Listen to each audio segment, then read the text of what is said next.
CA এর আওতায় যারা নেই তারা হলেন কমপ্লিটলি অবৈধ অনুপ্রবেশকারী ইনফিল্ট্রেটার্স। ডিটেক্ট, ডিলিট, এবারে ডিপোর্ট, এই আইন আজ থেকে কার্যকর হলো। দেশের স্বার্থে, পশ্চিমবঙ্গের স্বার্থে আমরা আজ থেকে কার্যকর করলাম। অনুপ্রবেশ রুখতে মুখ্যমন্ত্রী শুভেন্দু অধিকারীর 3D মডেল। মুখ্যমন্ত্রী শুভেন্দু অধিকারী 2025 সালে স্বরাষ্ট্র মন্ত্রকের একটি বিজ্ঞপ্তির কথা উল্লেখ করেছেন। এই বিজ্ঞপ্তি মূলত বাংলাদেশ থেকে আসা এবং রোহিঙ্গা অবৈধ অভিবাসীদের নিয়েই। 14ই মে 2025-এ স্বরাষ্ট্র মন্ত্রক যে বিজ্ঞপ্তি দিয়েছিল সেখানে কি আছে? ডিটেক্ট, ডিলিট এবং ডিপোর্ট সম্পর্কে স্বরাষ্ট্র মন্ত্রকের ওই বিজ্ঞপ্তিতে ঠিক কি বলা আছে?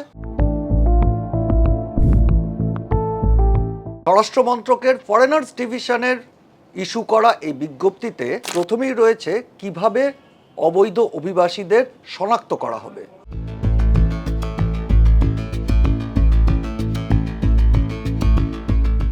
এই বিজ্ঞপ্তি অনুসারে প্রত্যেকটি রাজ্য এবং কেন্দ্রশাসিত অঞ্চলের জেলা স্তরে পুলিশের স্পেশাল টাস্ক ফোর্স তৈরি করতে হবে। তারা কোনো ব্যক্তিকে অবৈধ অভিবাসী হিসেবে সন্দেহ করলে তাকে আটক করতে পারেন।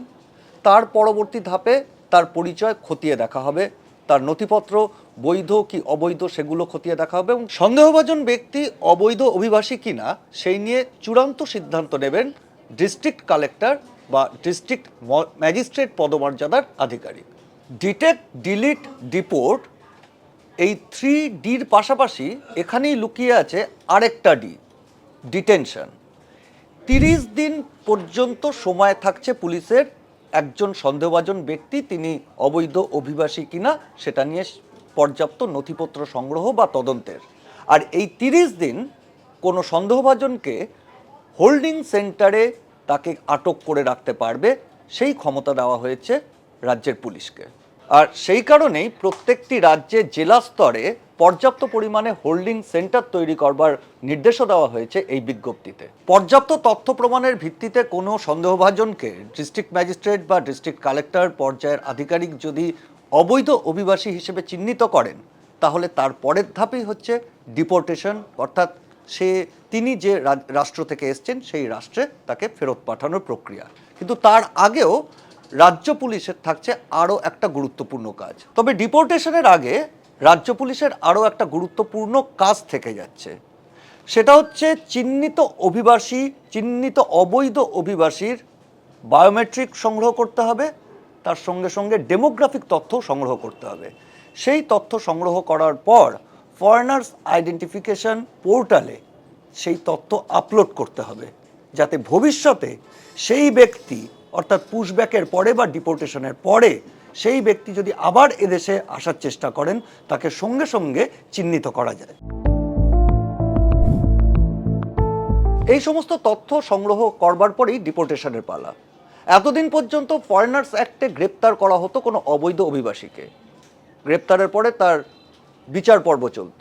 এই বিজ্ঞপ্তি অনুসারে এই সমস্ত কিছুর প্রয়োজন নেই, সরাসরি চিহ্নিত অবৈধ অভিবাসীকে তুলে দেওয়া হবে হয় উপকূলরক্ষী বাহিনী বা সীমান্তরক্ষী বাহিনী এবং কোথাও কোথাও আসাম রাইফেলসের মতো বাহিনীর হাতে, যারা সীমান্ত রক্ষা করেন।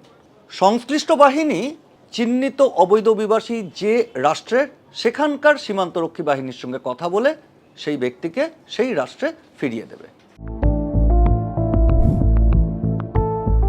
ডিপোর্টেশনের 15 দিনের মধ্যে তালিকা পৌঁছে দিতে হবে স্বরাষ্ট্র মন্ত্রককে, কারণ স্বরাষ্ট্র মন্ত্রক আরও একাধিক দপ্তরের সঙ্গে সমন্বয় রাখবে পরবর্তী ধাপ ডিলিটের জন্য।